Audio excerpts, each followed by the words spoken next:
Hey guys, just thought of doing a part 2 of this review because part 1 had a lot of theory in it. So let's see how the car is in a practical sense.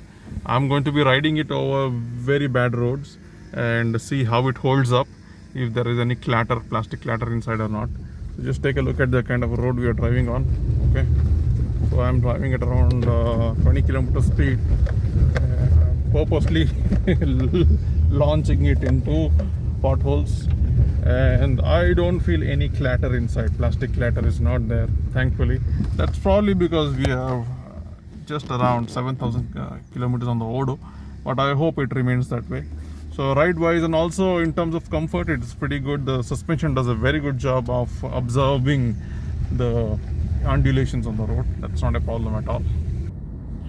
Now in terms of launching it from a standstill, there is a little bit of clutch shredder. Okay, so for example, let me show you how it goes. I will just launch it up now. You can see there's a little bit of clutch shredder that I feel at certain instances only, not always. Okay, but that's not deal breaker. I would not rather complain it to the service center also, because they will make it worse. That's my experience out there. So that is one aspect. Otherwise the gear shifts are pretty nice and normal. So one thing you can also observe is right now it is in fifth gear, and we are doing speeds of around 60. Now as soon as the speed falls down to maybe, let us say, something lower, the engine senses that and it tells you to shift. Okay, as you can see there, it's telling you to downshift. So I go ahead and put it in fourth, and then that is when it disappears. Now if I rev it up enough on fourth gear itself, and pretty soon there will be a shift. There you go. You know, it's telling you to go ahead and shift to the. So that's a gear shift option that it comes with this car, which is pretty irritating for me, because I love to rev through the rev band, and this is programmed towards economic driving, right? Now let me also cycle through certain other displays that it offers. Ranges, as you already seen. This is the instantaneous fuel consumption meter. So when I have pressed the accelerator, okay, it can go down. When I'm accelerating, it is going up, and when I've taken my foot off my accelerator, okay, it's off the accelerator now, it is showing around 50 kmpl. That is the limit, and it's just cruising. Okay, the car is just cruising along, right?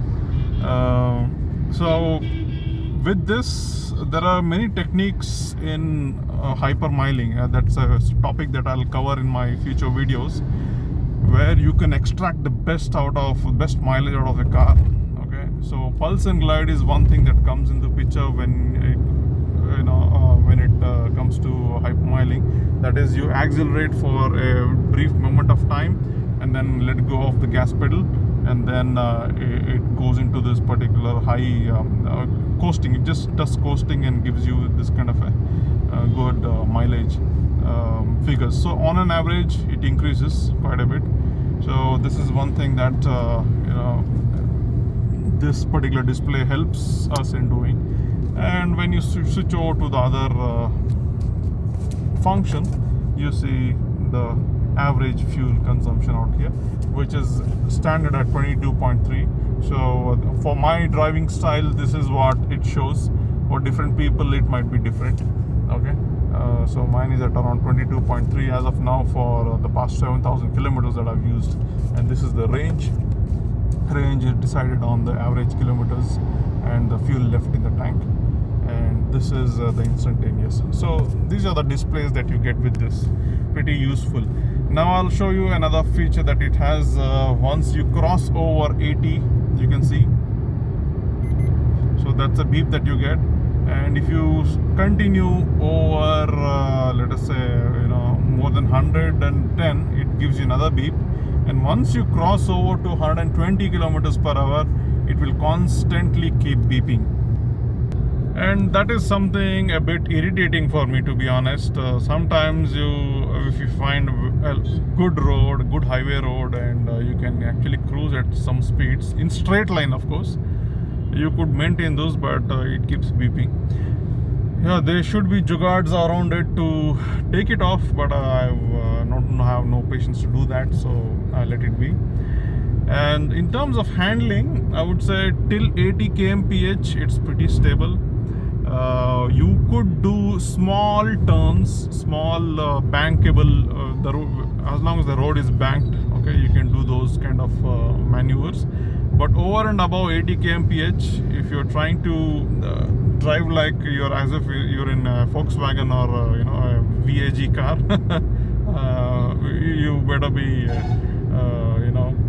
careful, okay, because it is, after all, it has a higher center of gravity. It has 190 mm of ground clearance, and not really the best of the tires that comes with the car, unless you upgrade it to something wider and lower the spring and all those things.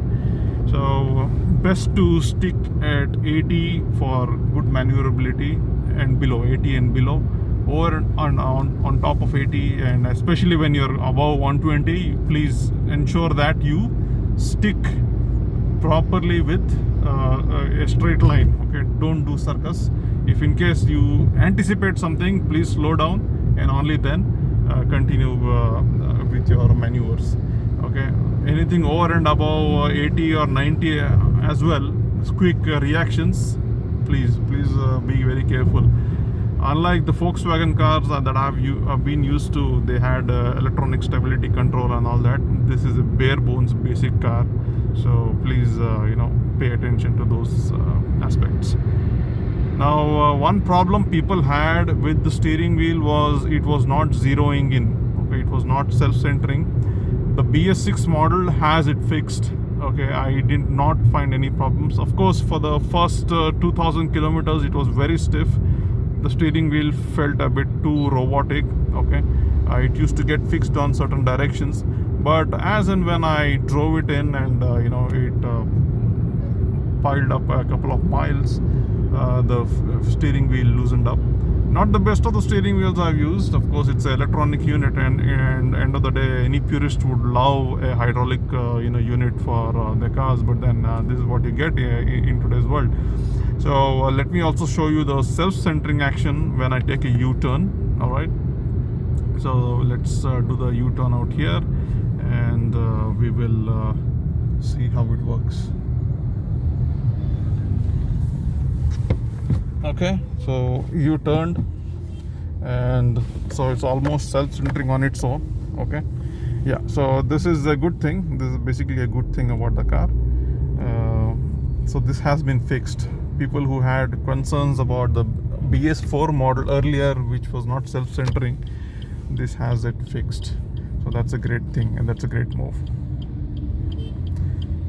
Let me try once again for the right turn, and let's give it some time.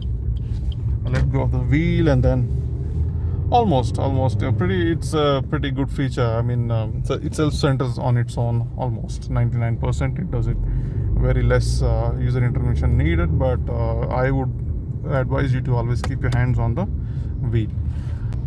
A few more things I would like to cover. I missed out on those points. Is basically this mirror that they give you is not a day and night mirror. This is from the Swift model of the car. I purchased it separately. I paid close to 280 rupees and installed it. It's very simple. This cover comes off, and there are two screws out there. You just remove it and throw the existing one. Actually not. I used it here as a vanity mirror. Stuck it there. That is a plain Jane mirror that they give you, costing maybe $100 or something. So Maruti does not want to give you a day and night mirror for just 5.6 lakhs. So you gotta spend 280 rupees to get this. So in the bigger picture, I guess it helps their bottom line as a company. But yeah, so this is a very good useful feature for day and night. Please use this. I would rather you please purchase this separately and use it. The Suzuki Shift one fits it accurately. And also I did remove my filament based bulb and fit in a LED light. It is pretty bright enough. Just one of it is sufficient. You just need to put a cloth and your screwdriver. Here there are two hinges. You take it off and then put it back in. It's a locking mechanism. It's very simple. So locking mechanism out there. One other good thing about it is it also has a headlight on warning. So that is, if you turn your headlights on, okay, and then I'll just show you when I park it in, and so with your headlights basically on, and you turn off the key, okay, and you take it off, and if you open the door, okay, the door is open, you can hear the beep. All right, so that's a battery saver. You go ahead and turn it off, and then you turn it on. The ride is plush. It is not too scary, okay, but then not really confidence inspiring, since I told you my background basically I've been a Volkswagen driver, right? So being used to German cars is a different story altogether. So now 120 and above, you can see it's constantly starts beeping. I have done speeds close to 145. That's the maximum I have been. Not so crazy or mad enough to do that. So this is what I would recommend. This is a 120 kmph drive for you guys. A sample of how it behaves. Pretty stable, not too many lateral movements or vertical movements. Pretty okay, but of course not up to the German benchmark. What do you expect out of a 5 lakh rupee car? Okay, so बच्चे की जान तो थोड़ी लेना है. Okay. One of the disadvantages that you have to face when you have a base variant car, especially in India, is you have to face this road idiots that you come across on a daily basis. So this guy, the Tata Ace guy behind me, basically is fiddling around with his high beam and low beam settings, and I'm damn sure it is a 90 by 100 modified headlight. And they do the same with the horn, so we can't expect better from them for sure. If I had the internally adjustable controls, I could have probably closed the outside rear view mirrors, or probably adjusted the mirror so that it does not hit my eyes. So this is one of the disadvantages of owning a base variant.